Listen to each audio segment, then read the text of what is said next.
di antara nasipluh draw sahabat Nabi yang bawa tenyen kan sahabat tipluh. Lebih kurang nasipluh draw perkumpulan sahabat muduk dengan Rasulullah. Nabi pernah menceritakan bak para sahabat yang bahwa setelah aku wafat nanti akan ada salah seorang ahli ibadah daripada kalangan umat dan sahabatku, tetapi di ujung kehidupannya dia itu binasa imannya, nanti di akhirat gerahamnya lebih besar daripada gunung Uhud di dalam neraka. Na'udzubillah min dzalik. Jadi haba Rasulullahnya kan turun temurun. Mandumurung kli ya Rasulullah namun doa beruh kamu langkawannya. Insyaallah sama-sama doa. Sama-sama mendoa. Wate Nabi kawafut kang katimuh masalah baru.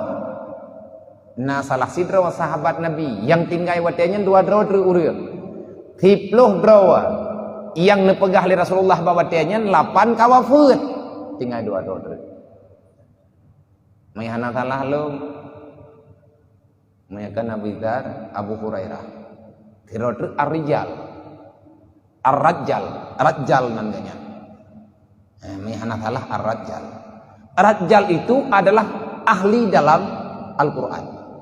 Hebatnya. Arab baju tahu dengan dalam sejarah karak-karak baju tahu dengan Mu'ad bin Jabal. Sayyidina Mu'ad itu adalah ahli dalam Al-Quran. Terekam mendung putra ini pegah Rasulullah. Wahyu-wahyunya copy paste bak utak dalam utak Sayyidina Mu'ad. Udah hebat-hebat. Maka Ar-Rajjal menawarkan diri Abu Bakar. Watekana keputusan untuk perang jamaah kelompok Al-Kadzab, Musailamah Al-Kadzab, Ar-Rajjal beranikan diri menghadap Abu Bakar di hadapan para sahabat. Wahai Khalifah, wahai Abu Bakar, berikan kesempatan kepada lu untuk lu merempuk dengan Musailamah. Mandumurung tanta. Baik. Kepuan yang merempuk dengan ji. Nyen redro-dro untuk langkawan ji. Insyaallah na pegahli Ar-Rajjal yang tulus nih. Ingin membantu. Karena yang gena iya nasihat li Ar-Rajjal kan Al-Kadzab, sahabat-sahabat yang kamurtad. Borokan gak nyen beriman, borokan gak nyen god-god, sama-sama ahli-ahli ibadah dung urung-urung semayang menduk, awak tahajud macam-macam lah. Tiba-tiba di saat Rasulullah kawafut, maka banyak orang berbalik arah. Pekut yang pertama, na'udzubillah min dzalik.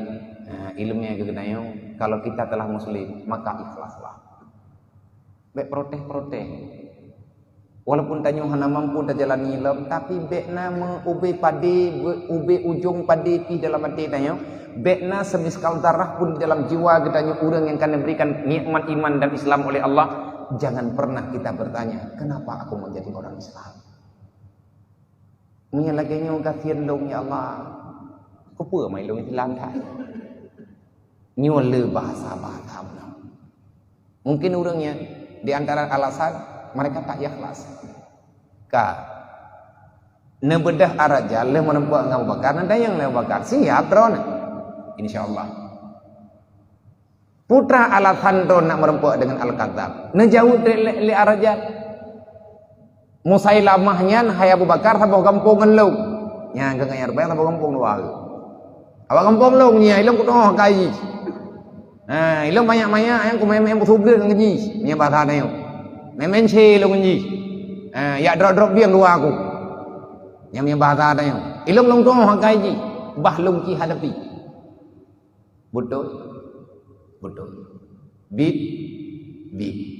Diizinlah sebagai utusan, karena bak masa Rasulullah segelemna peperangan nanejo utusan ile, nejo surat ile lah, kepakat tambang dalam Islam, menan dalam aturan Allah Taala, menan dalam aturan bak masa nyan sampai dengan uronyo, artinya dengan dialog, diplomasi, na cara ro, nauzubillah min dzalik.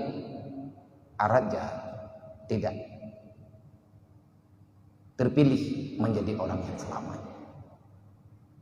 Rupanya yang diceritakan dari Rasulullah, ada salah seorang orang yang paling hebat dalam ibadahnya, orang yang hebat dalam ibadahnya, tetapi setelah aku tiada, maka dia itu menjadi orang yang murtad dan dosanya tidak akan pernah terampuni.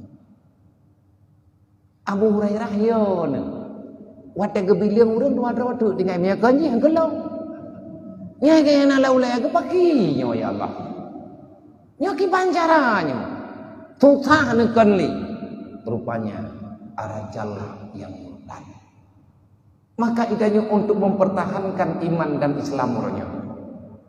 Tapi apakah Nabi nuwathiat bagtanya. Lih nuwathiat benar akhlakul karimah macam-macam tu. Ni dekadi tak pegah hatanya memang panjang dan han lengkap-lengkap. Habis untuk tak pegah. Lebih-lebih itanya kan ahli tak dalam bidangnya. Tanyanya tengah tak duduk tak pupah-pupah UBBI tak pupah. Maka Rasulullah selalu memberi wasiat kepada para sahabat. Yang disebut khusus oleh Rasulullah kepada sahabat Abu Hurairah. Ya Aba Hurairah, mur akhlaka bisalah. Wahai Abu Hurairah, aku berpesan kepadamu. Ingat baik-baik, ini adalah pesanan yang sangat penting kepada Adron dan kepada urang-urang lain, termasuk lun kali Nabi. Benar ya Rasulullah, mur akhlaka bisalah. Perintahkan ahli keluargamu melakukan salat 5 waktu. Peukeuh anak Abu Hurairah kana geus mayang? Peukeuh keluarga Abu Hurairahnya urang tinggai-tinggai mayang? Kan. Pusat-pusat kedekat. Bahkan orangnya adalah orang-orang yang selalu berada di saf yang pertama. Man pakan Rasulullah newasit nepegah tabi-tabi. Mur akhlaka bisalah, mur akhlaka bisalah. Karena disitulah modal keselamatan. Sembahyang, menyemui sembahyang yang pulain muit-muit. Menyem sembahyang hana timang yang pulain han timang si. Maka upah sembahyang. Wal asri innal insana lafi khusri. Tak seorang pun, kebanyakan tak seorang pun bisa menyelamatkan diri daripada kehancuran kecuali dia itu pilihan Allah. Munya Allah getulung keluarga tanyo selamat insyaallah. Tapi putih syarat. Tanyo bek tapubruk-pubruk road. Jangan membelakangi syariat. Bek ulo-ulo tanyo dengan agama Allah. Wate tangi yang kemaksiatan, wate tangi yang kesalahan, kezaliman, maka beranikan diri untuk mengingatkan orang-orang yang sudah bersalah. Mayatnya hana mampu tak pegah baur lain. Yang jangan biarkan, artinya tariadai terhadap kesalahan. Karena sumber kehancuran di saat manusia ini sudah ada rasa keinginan memiliki lebih daripada bahagian yang telah diberikan oleh Allah tentang sifat dunia. Pajan Innallaha wa malaikatahu yusalluna